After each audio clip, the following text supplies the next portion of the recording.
ওরে শালা আজকে আমি পিজ্জা বানাবো। এখানে পিজ্জার ডোটা গুলাই নিতেছি। এখন ইস্ট দিলাম, ময়দা দিলাম। এখন আমি মাখাই নেব। আরে আমার পিজ্জাটা নরম হয়ে গেছে, পিজ্জার ডোটা। এখন আমি আরো আটা দিয়ে সুন্দর করে মাখাই নেব। সুন্দর করে মাখানো হয়ে গেছে, এখন আমি তেল দিয়ে দিলাম। এখন সসেজ গুলোকে এই সসগুলো আমি বানাইছি, একটু মজা হয় নাই। এখন মুরগিগুলা বাইজা নিব, গুতাই গুতাই গুতাই গুতাই বাইজা নিব। পিজ্জার ডোটা কত সুন্দর ফুইলা ডাবল হয়ে গেছে।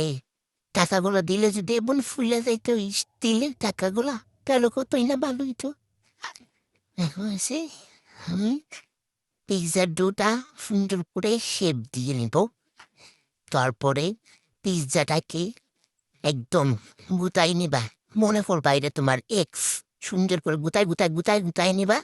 তাহলে হয়েছে ফুলবে না আর কি মাঝখান দিয়ে, বুঝতে পেরেছ? এখন হচ্ছে তুমি দিয়ে দিবে এখানে সচ। বেশি করে সস দিতে হবে, বুঝতে পেরেছ? এখন মেয়নিজ দিয়ে নিবে। এই মেয়নিজটা আমি নিয়েছি গাইস, তোমাদের কারো রেসিপি লাগলে আমাকে বইলো। তারপরে হচ্ছে আমি পেঁয়াজ দিয়ে নিব বেশি করে। এখানে বেশি করে পেঁয়াজ দিতে হবে। তারপরে হচ্ছে আমি মাংসগুলো দিয়ে নিব। ওরে শালা, মাংস তো বেশি হয়ে গেছে। এখন কাঁচামরিচ দিয়ে নিব, বেশি করে কাঁচামরিচ দিবা, তাহলে মজা লাগবে। তারপরে এখন দিয়ে নিব হচ্ছে চিজ। চিজগুলো বেশি বেশি করে দিয়ে নিতে হবে। আমি তো কি তাই জন্য কম দিলাম, আমার আম্মু চিল্লাইবে তাই।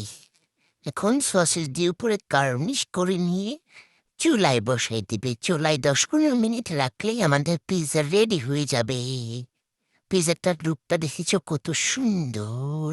পিৎজাটা এত মজা হয়েছে, আমার এখন রোল পড়তেছে খাওয়ার জন্য। তোমাদের কার কার রোল পড়তেছে একটু বলো।